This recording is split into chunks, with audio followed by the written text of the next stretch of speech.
so they were not alone. This is for the Pullman porters who helped Thurgood Marshall go south and come back north to fight the fight that resulted in Brown versus Board of Education.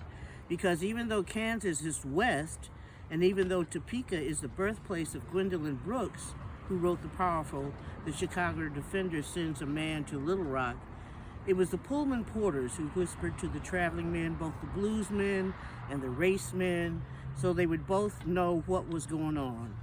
This is for the Pullman porters who smiled as if they were happy and laughed like they were tickled when some folks were around who silently rejoiced in 1954 when the Supreme Court announced its 9-0 decision that separate is inherently unequal.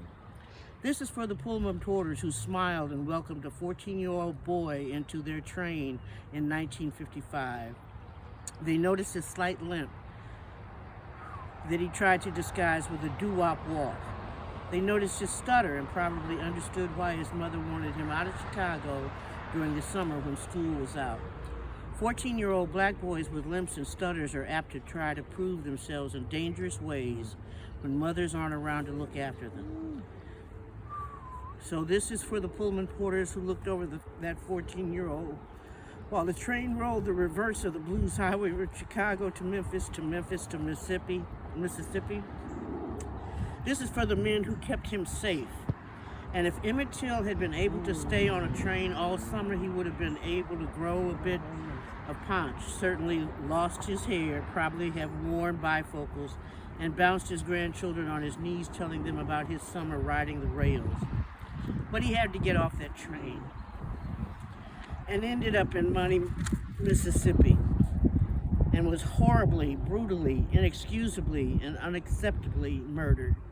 This is for the Pullman porters who, when the sheriff was trying to get the body secretly buried, got Emmett's body on the northbound train, got his body home to Chicago, where his mother said, "I want the world to see what they did to my boy."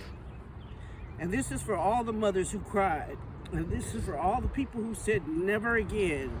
And this is about Rosa Parks, whose feet were not so tired. It had been, after all, an ordinary day, until the bus driver gave her the opportunity to make history. This is about Mrs. Rosa Parks from Tuskegee, Alabama, who was also the field secretary of the NAACP. This is about the moment Rosa Parks shouldered her cross, put on her worldly goods aside, and willingly to sacrifice her life so that that young man in Money, Mississippi, who had been so well protected by the Pullman porters, would not have died in vain. When Mrs. Parks said no, a passionate movement was begun. No longer would there be reliance on the law, there was a higher law. When Mrs. Parks brought the light of hers to expose the evil of the system, the sun came and rested on her shoulders, bringing the heat and the light of truth. Others would follow Mrs. Parks. 4 young men in Greensboro, North Carolina, would also say no. Great voices would be raised singing the praises of God and exhorting to forgive those who trespassed against us.